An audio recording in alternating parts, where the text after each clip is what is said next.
Hello everyone, and welcome back to our channel, Forever in Memory. In this video, we'll be honoring American celebrities who have passed away today and in recent days, along with other notable figures from around the world.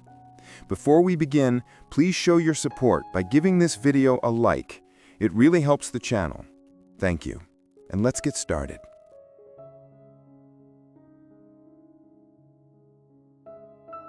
Oscar Wilde was an American businessman who passed away at the age of 101.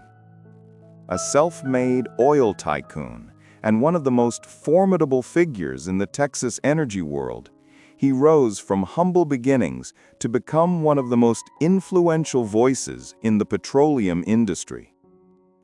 Known for his sharp instincts, fearless negotiations, and unapologetic style, Wyatt built Coastal Corporation into a multi-billion-dollar powerhouse that helped shape America's modern energy landscape.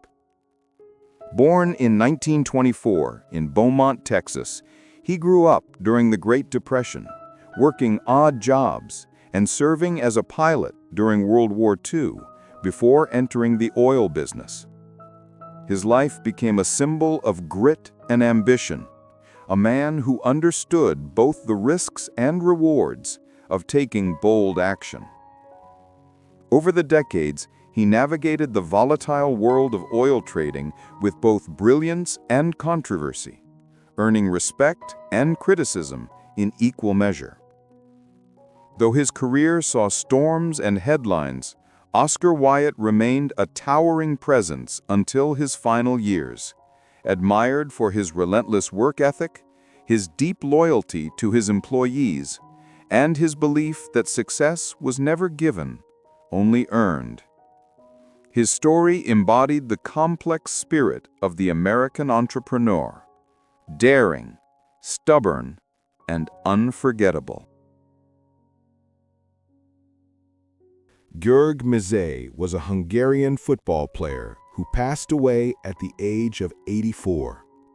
Revered both on and off the field, he was a man whose influence on Hungarian football spanned generations.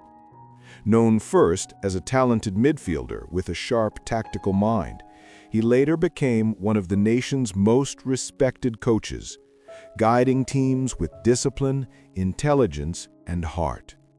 Born in 1941 in Budapest, Mezei came of age during a time when football was more than a game. It was a source of pride and identity for a country rebuilding its spirit. His playing career, though modest compared to his later achievements, revealed the analytical precision that would define his coaching philosophy. In the 1980s, he took charge of the Hungarian national team and led them to qualification for the 1986 World Cup, an achievement that remains one of the nation's most memorable footballing moments of that era. Throughout his career, Mezei was admired for his leadership, humility, and passion for developing young talent. His influence extended beyond tactics and trophies. He taught his players integrity, perseverance, and the art of teamwork. György Mezei's name stands among those who carried forward Hungary's proud football tradition, leaving behind a legacy of wisdom, mentorship, and love for the beautiful game. Joan Bennett Kennedy was an American socialite who passed away at the age of 89. Known for her grace, intelligence, and quiet strength, she was a prominent figure in American public life during one of the most storied eras of the Kennedy family. As the former wife of Senator Edward Ted Kennedy, she stood at the intersection of politics, culture, and history, embodying both the glamour and the pressures of a life lived in the public eye. Born in 1936 in Manhattan, and raised in a family that valued education and refinement, Joan's poise and musical talent distinguished her early on. A gifted pianist, she once aspired to a career in music before fate tied her to one of America's most famous families. Her marriage to Ted Kennedy in 1958 placed her at the heart of political history, witnessing both triumphs and tragedies that defined a generation. Through moments of joy and deep personal struggle, she maintained an elegance that made her admired by the public and respected by those who knew her personally.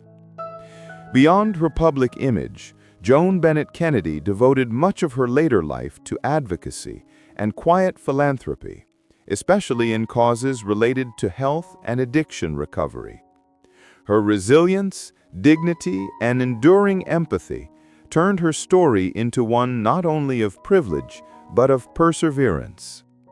Remembered as a woman of substance behind the headlines, she leaves a legacy of grace under pressure and compassion in the face of adversity.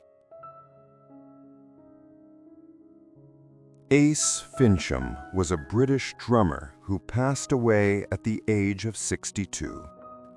Best known for his dynamic energy and charismatic stage presence, he became a prominent figure in the rock and glam metal scene of the 1980s.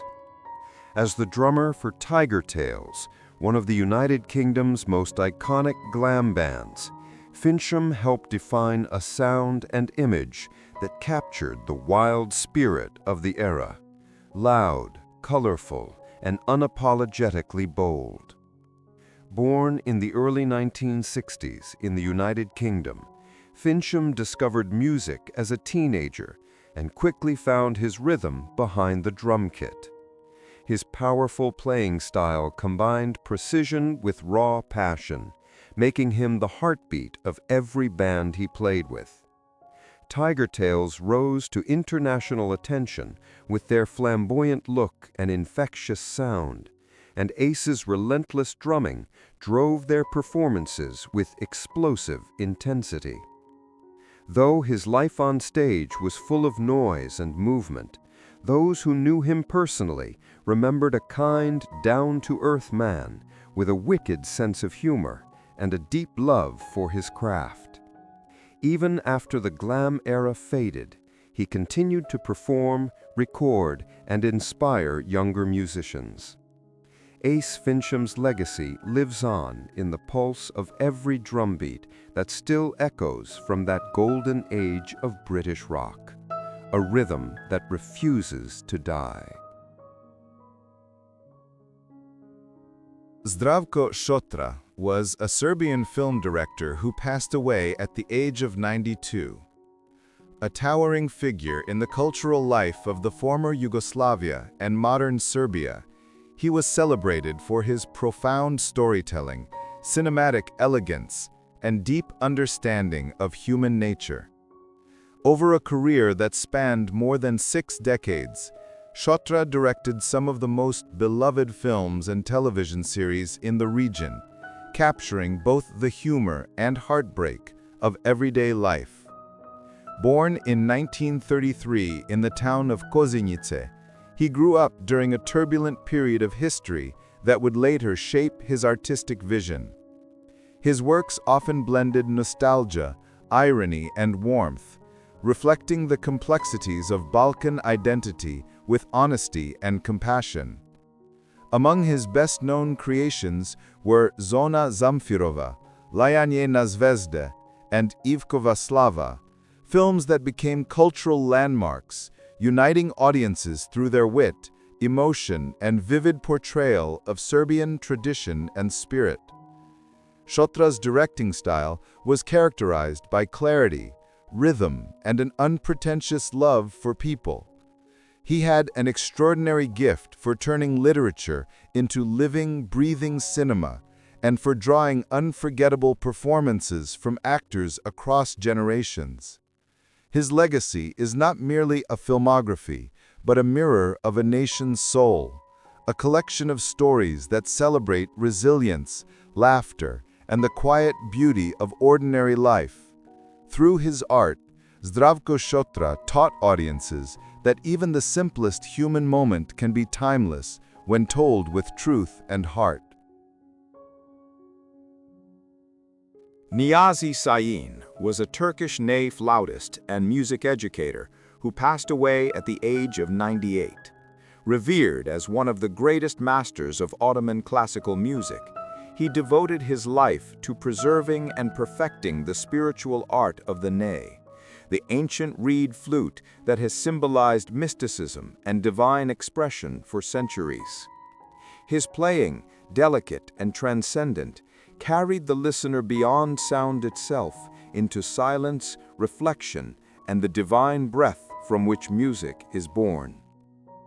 Born in Istanbul 1927, Sayin's connection to music began at an early age, surrounded by the echoes of mosques and the rhythm of Turkish culture. His technique and tone were often described as otherworldly, each note imbued with both melancholy and grace. Over the decades, he became a guiding figure in Turkish classical and Sufi music, collaborating with legendary musicians such as Tamburi Necdet Yaşar, with whom he recorded performances that are still considered masterpieces. Beyond performance, Sayin was a dedicated teacher who passed on not just musical skill, but spiritual discipline. His students learned that playing the ney was not simply an act of sound, but a form of prayer. For nearly a century, he bridged the old and the new, ensuring that the sacred traditions of Turkish music would continue to breathe through future generations. Niyazi Sayin's legacy remains etched in the soul of his country, a quiet, eternal melody that still whispers through the reeds. Dolly Parton was born in a one-room cabin in the Great Smoky Mountains of Tennessee, where music was as natural as breathing and poverty was simply a way of life. She grew up as one of 12 children in a family that knew struggle but never lacked for love. The sound of crickets in the summer and church choirs on Sunday mornings were her first lessons in harmony. Her father, a hard-working farmer, couldn't read or write, but he gave her grit. Her mother, who sang to the children while sewing their clothes, gave her melody. Out of those mountains, out of that mixture of hardship and heart, came a little girl with a big voice and a dream far too large for the valley that cradled her. From the moment Dolly learned her first 3 chords on a weathered guitar, she understood that music could carry her beyond the hills. She sang wherever she could, at church gatherings, on local radio shows, even standing on wooden crates in front of grocery stores when she was barely tall enough to hold the microphone. Her songs were simple at first, but they came from a place of truth. Neighbors would stop to listen, their eyes softening as the child sang about love, loss, and faith, with a wisdom far beyond her years. When she was a teenager, the bright lights of Nashville shimmered in her imagination like a promise. On the day after she graduated high school, she left home with nothing but a suitcase, her guitar, and the unshakable belief that she was meant for something extraordinary. Her family cried when she boarded the bus, but Dolly smiled through the tears. She wasn't leaving her roots behind, she was carrying them with her, woven into every note she would ever sing. In Nashville, the world didn't open easily. The city was filled with hopefuls just like her, girls with big hair, bigger voices, and the same wide-eyed dreams. But Dolly had something different, a spark that blended innocence with ambition, kindness with confidence. She wrote songs late into the night, her little apartment echoing with melodies that sounded like prayers whispered into the dark. Even when doors closed, she kept knocking, never losing the warmth that made people remember her. By her early 20s, she began to make her way onto country music charts, her voice carrying both the purity of the mountains and the polish of a star in the making. The child from the Smokies had begun her long, remarkable climb, not just toward fame, but toward becoming one of the most beloved figures in American music, a symbol of resilience, wrapped in rhinestones and sincerity. When Dolly arrived in Nashville, she carried with her more than a voice. She carried a story that people instantly felt but couldn't quite explain. Her songs didn't sound like the slick, polished hits that filled the radio. They sounded like truth. In those early years, she wrote for others to survive, crafting melodies for singers who were already established. Her pen was her secret weapon. Each lyric seemed to hold a fragment of her soul, simple words about everyday people, but wrapped in warmth, humor, and pain. Those songs caught the ear of producers and performers who began to whisper her name with a mix of curiosity and admiration. Her first big break came when she joined the Porter Wagoner Show in the late 1960s. Standing beside the charismatic and seasoned Porter Wagoner, Dolly's bright smile and high, crystalline voice instantly captured America's attention. The television audience fell in love with the contrast between her small-town innocence and the confidence she radiated on stage. She was magnetic, the kind of performer who could make a song feel like a conversation with an old friend. Yet behind the sparkle, there was a quiet determination. She knew that every appearance, every duet, every handshake was one more step toward becoming her own artist, not just someone else's discovery. As the years went on, that partnership became both her ladder and her cage. She adored Porter for helping her find her audience, but she began to feel the tug of independence. There were nights she stared at the Nashville skyline from her apartment window, wondering if she had the courage to leave. Her heart answered before her mind did. She wrote, "I will always love you," a farewell disguised as a love song, tender and timeless. When she first sang it for Porter, he wept. That song became more than her goodbye. It became her anthem of self-respect, one that would echo through generations.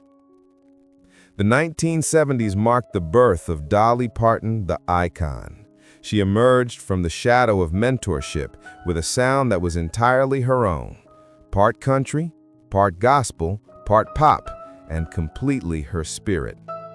Songs like Jolene revealed her storytelling brilliance, her ability to turn jealousy and vulnerability into art that felt universal. Her voice danced between strength and fragility, turning every phrase into a heartbeat. At a time when country music was still dominated by men, she stood at the microphone, unapologetically feminine, confident, and radiant. People often talked about her appearance, the blonde hair, the glittering clothes, the laughter that could fill a room. But beneath the glamour was a woman who understood survival. She knew how it felt to have nothing, to dream through hunger and cold nights. Her glamour wasn't vanity, it was armor. It was her way of saying that beauty can be built out of pain, that joy can be worn like a crown, even when life tries to humble you. In every sequin dress and every tender lyric, Dolly Parton was telling the world the same thing she had always told herself, that kindness and courage are not opposites, but the same thing said in two different ways. By the late 1970s, Dolly Parton had crossed a line few country artists dared to approach. She became a global phenomenon. Her songs were no longer confined to southern radio stations or smoky honky-tonks. They were played in cities across the world, where audiences who didn't even speak English still understood the emotion in her voice. When Here You Come Again hit the charts, it signaled a transformation. She was no longer just the girl from Tennessee with a guitar. She was a star who could fill concert halls and movie theaters. A woman who had taken the poetry of the mountains and turned it into a universal language. Hollywood soon came calling. Dolly's charm, humor, and unfiltered authenticity made her irresistible on screen. In 1980, she made her film debut in 9 to 5, alongside Jane Fonda and Lily Tomlin, a comedy that wasn't just funny, but revolutionary. Her character, Dora Lee Rhodes, a secretary fighting against sexism in the workplace, mirrored her real-life fight for female independence in the music industry. She wrote the film's theme song in a single burst of inspiration, tapping her fingernails against a desk to create the rhythm. 9 to 5 became an anthem for working women everywhere, proving that Dolly wasn't only an entertainer, She was a voice for empowerment, courage, and fairness. As her fame grew, so did her generosity. She used her success not to build walls, but to open doors. In 1986, she founded Dollywood, a theme park in her beloved Smoky Mountains, creating jobs and bringing pride back to the place that shaped her.